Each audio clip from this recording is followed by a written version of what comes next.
Once you've added pictures and word bubbles to your comic, you're now able to add in different effects to enhance your comic. This can be done by clicking on the Details tab here. This is the control panel for any of the effects that you wish to add into your comic. To add an effect, all you need to do is click on the picture or the text bubble that you wish to manipulate. You'll know that it's highlighted when you see the green squares circling the object. Once the item is highlighted, you have the option of changing the style of the box by clicking the Style option here. You can scroll through and pick any choice that you'd like. Upon clicking an option, you'll be prompted to select Change, and the box will change automatically. Style effect also works for text bubbles. If you highlight a text bubble by double-clicking it, you will see the Details panel change, and you can select a different style along the side.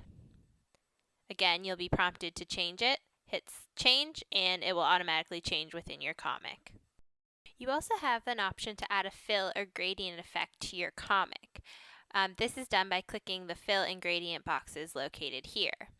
Although the fill and gradient effects can be added to pictures and text bubbles, if you don't highlight anything within your comic, you will be able to change the fill of the background panel.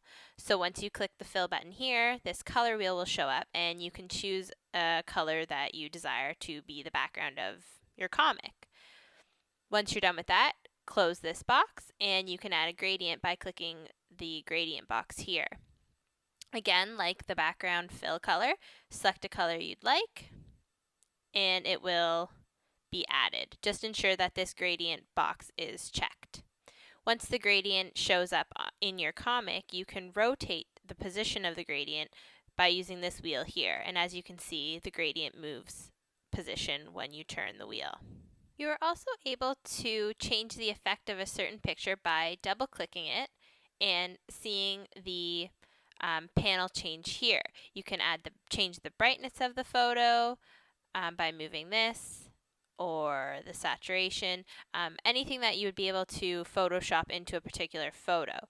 An interesting aspect of this is the filters, where you're able to change your pictures to actually look like a picture out of a comic book. There are many different options available within the filter effect, and I encourage you to go through and try them all out and see how it affects a particular picture.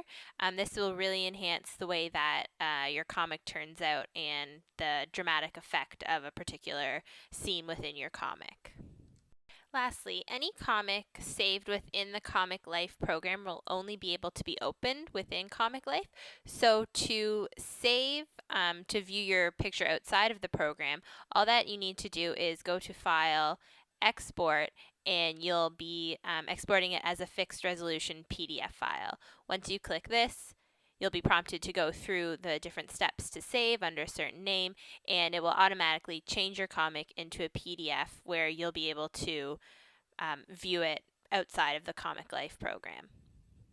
The PDF version of your comic will look something similar to this, where it actually looks like a page out of a comic book, and you can print them off and put your students' work together as if it was an actual comic book.